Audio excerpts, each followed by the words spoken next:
And ito yung mga blessings mga kapiksi, okay?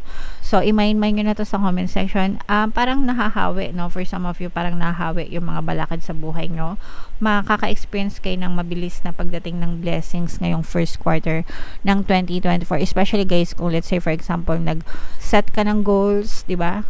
Nag-goal setting ka, mga gusto mong marating, ma-achieve sa buhay mo. Parang simula pa lang ng 2024, pinapakitaan ka na agad ni universe na mabilis yung pagpasok ng blessing sa buhay mo. So,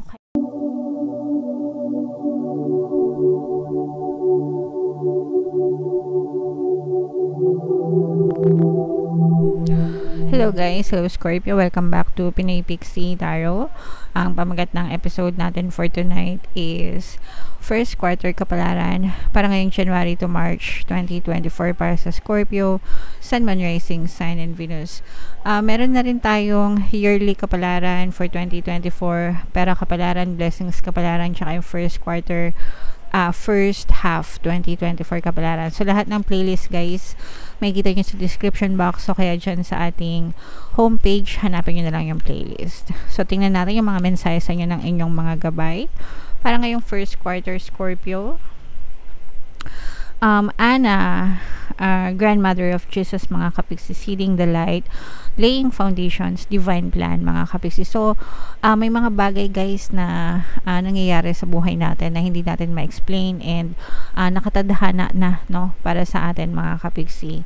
And meron yung mga divine intervention na kailangan yung mga spirit sa buhay natin para dalhin tayo sa magandang direksyon ng buhay natin kung saan tayo mapapabuti mga kapiksi. Okay, so we just have to keep on praying and keep on praying for the best of us, diba?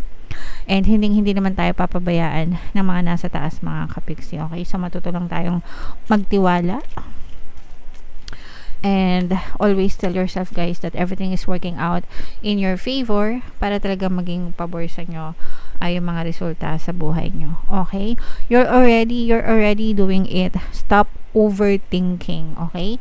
Keep facing your true north mga kapiksi. Ibig sabihin, wala kang dapat ikatakot, okay? Huwag kang mag-overthink. Yung pagiging overthinker mo, okay lang guys, mag-overthink kayo positively, okay? Maging delusional kayo sa pag-iisip ng positive things, no?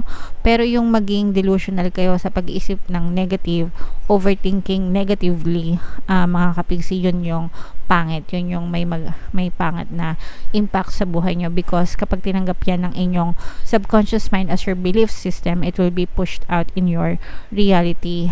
Ibig sabihin magre-reflect siya sa inyong buhay. Okay? So, wag nyong parusahan yung sarili nyo. Stop overthinking mga kapiksi. Again, kung mag-overthink ka din lang, overthink positively kesa sa negatively mga kapiksi. Okay? Sa mga overthinkers mga kapiksi, meditation is the best for you. Meron tayong Tagalog guided meditation, pampawala ng stress and anxieties. Pwede nyo pakinggan yon para maging guide nyo, no?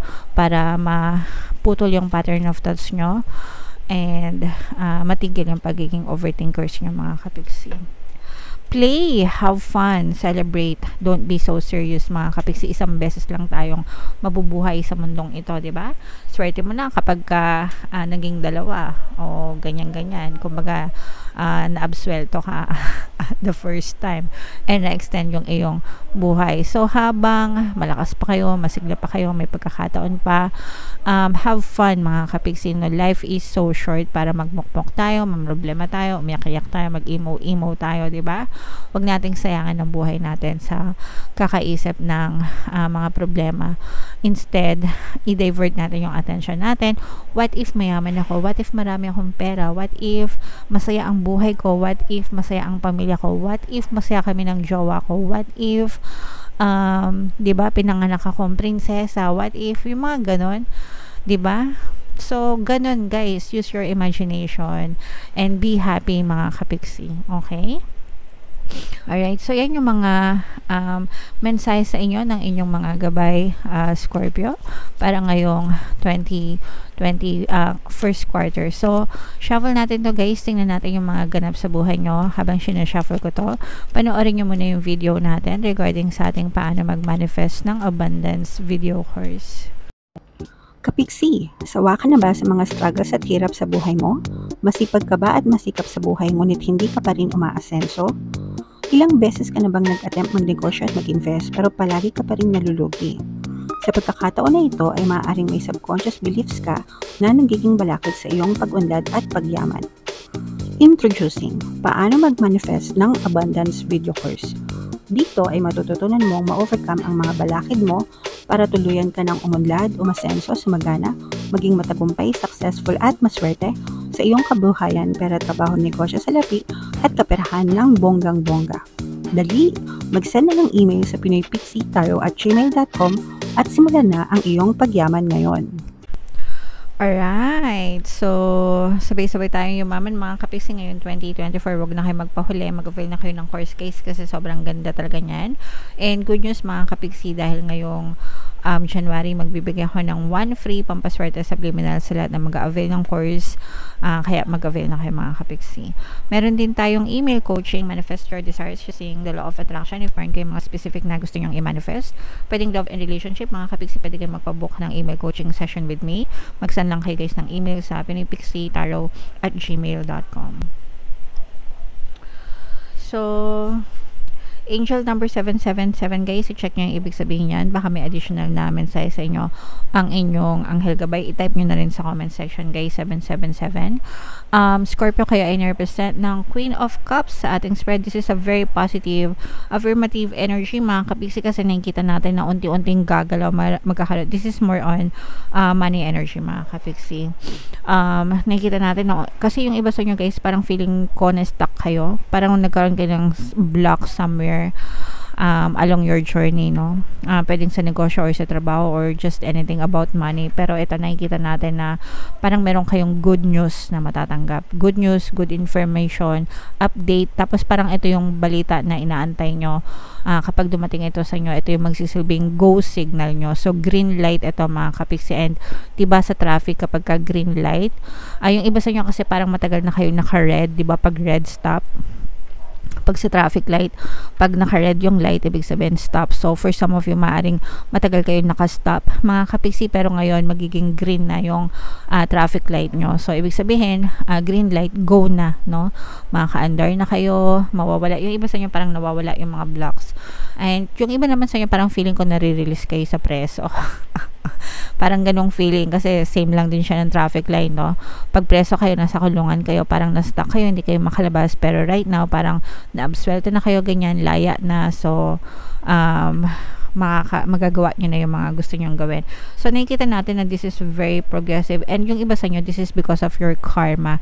Yung iba sa inyo guys, feeling ko nakabayad na kayo ng mga karmic debts nyo. Yung mga karmic debts, yung mga utang sa karma mga kapiksi, especially if marami kayong nagawang negative, nagawang negative.